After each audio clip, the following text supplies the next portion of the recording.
Et salut, alors dans cette vidéo on va parler du kurtosis qu'on appelle aussi le coefficient d'aplatissement. Alors voici la formule, donc toute celle-ci, et ce qu'il faut savoir c'est que pour une distribution normale, la valeur du kurtosis vaudra 0. En revanche, en fonction du signe du kurtosis, donc s'il est positif ou négatif, on aura certaines valeurs remarquables. Alors ce que je vous propose de faire, c'est directement de prendre un exemple. Alors pour ça, je vais refaire un graphique. Alors vous vous souvenez, si vous avez vu la vidéo précédente, je vous invite beaucoup à la voir. On avait parlé du skewness et on avait une distribution de notes, donc c'était une courbe bleue. Et par exemple, cette distribution, on peut dire qu'elle était comme ça. Alors, je fais une distribution au hasard, mais c'est vraiment pour que vous ayez une idée. Donc là, on avait une note, là une note, etc., etc. Donc, si on reliait tous ces points-là, on avait une courbe qui ressemblait par exemple à ça. Et donc, la question qu'on va se poser, c'est à quel point cette courbe ressemble ou pas à la loi normale. Alors, si vous avez vu la vidéo sur les lois normales, vous savez qu'il en existe plusieurs. Et du coup, ce qu'on va faire, c'est qu'on va prendre celle qui ressemble le plus à cette distribution. Et par exemple, je vais dire que la loi normale qui ressemble le plus à cette distribution, en fait, elle est comme ça. Et elle est pas, c'est pas la bleue, mais du coup, c'est la orange.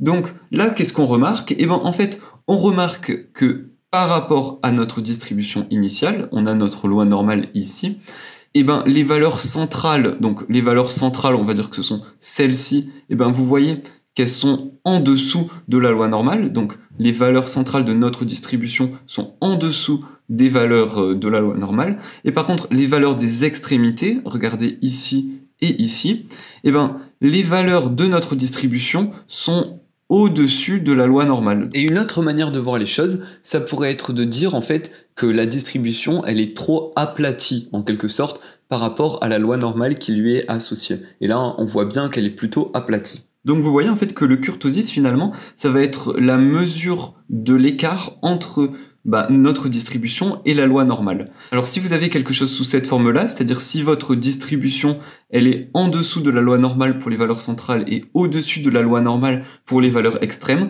dans ce cas, on aura un kurtosis qui est négatif. Donc je vais noter kurtosis, donc je l'ai appelé A4. A4, dans ce cas, il sera négatif. En revanche, on peut bien s'imaginer que plus les valeurs de notre dispersion elles sont rapprochées du centre, donc plus on va rapprocher ces valeurs, et plus on aura une courbe qui ressemblera à quelque chose comme ça, vous voyez? Donc vraiment, on a une courbe de plus en plus centrée vers le milieu. Alors dans ce cas-là, alors pour rappel, la loi normale c'est la orange, la verte c'est notre nouvelle distribution, là regardez, les valeurs de notre nouvelle distribution par rapport à la loi normale, les valeurs centrales, elles sont bien plus hautes, tandis que les valeurs extrêmes de notre distribution ont l'air d'être en dessous de la loi normale.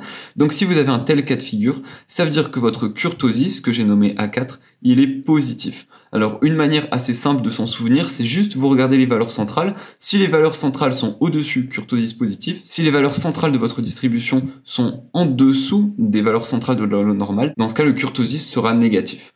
Voilà, donc je pense que vous avez bien compris, mais ce que je vous propose c'est qu'on se retrouve sur Excel pour un peu voir en direct ce kurtosis. Alors on se retrouve sur Excel pour parler de la première distribution.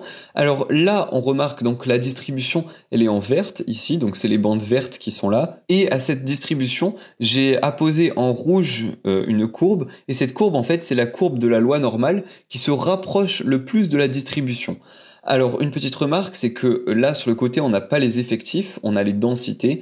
Bon, ça change pas grand chose, hein. Les bandes restent toujours à la bonne hauteur en quelque sorte. Alors du coup, là, on remarque que finalement, les valeurs centrales et les valeurs extrêmes, elles sont à peu près au même niveau que la courbe de la loi normale associée à cette distribution. Autrement dit, la distribution, elle n'est pas trop resserrée autour de la valeur centrale, mais elle n'est pas trop aplatie non plus. Donc du coup, on s'attendrait à avoir un kurtosis qui est nul. Et c'est presque le cas, on a un kurtosis qui est très très proche de 0, puisqu'il vaut 0,02. Dans ce deuxième exemple, on va voir un kurtosis qui est positif. Alors, on a la distribution ici, donc qui est représentée en vert sur le graphique. Et la courbe rouge, c'est la courbe de la loi normale qui se rapproche le plus de cette distribution. Alors, on remarque que la distribution, elle est assez resserrée sur elle-même finalement, autour des valeurs centrales notamment, donc on s'attendrait à un kurtosis positif.